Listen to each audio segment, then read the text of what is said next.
everyone, so today's recipe is going to be some stewed spare ribs. It's succulent, it's flavorful, it's just absolutely delicious. So over here I have some nicely washed spare ribs, and they did come on a rack, but I cut them into nice pieces.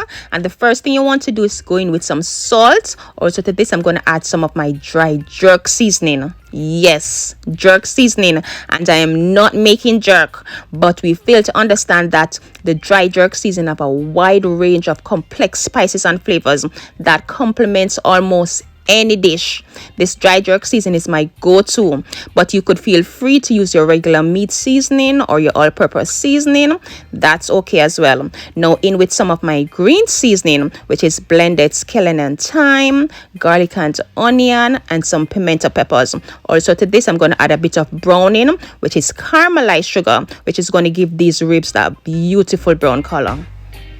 And you want to mix all these spices and flavors together, making sure it's nicely distributed. Now you want to cover this down, and you want it to sit and marinate for at least 1 hour so the flavors could soak within. And this combination of blended spices and fresh herbs smell absolutely delicious, and it haven't even started cooking as yet.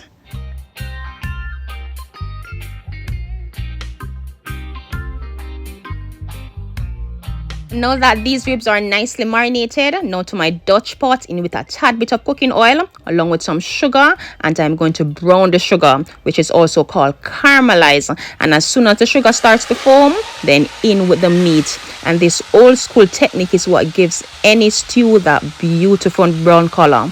Hence the names: brown stew chicken, brown stew beef, brown stew pork. Yes, Jamaicans have a tendency to put brown before any stew. And you see that beautiful sear?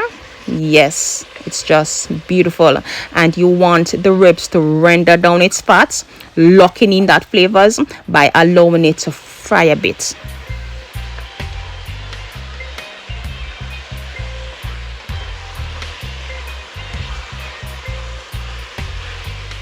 And these are just gorgeous. So now that these are nicely seared, now into this I'm going to add some water. We're going to be making a nice gravy sauce.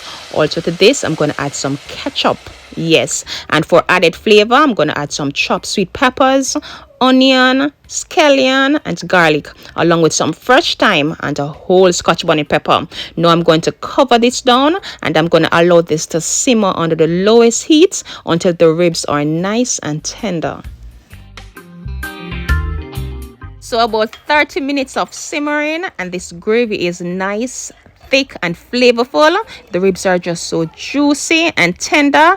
I really doubt it gets any better than this.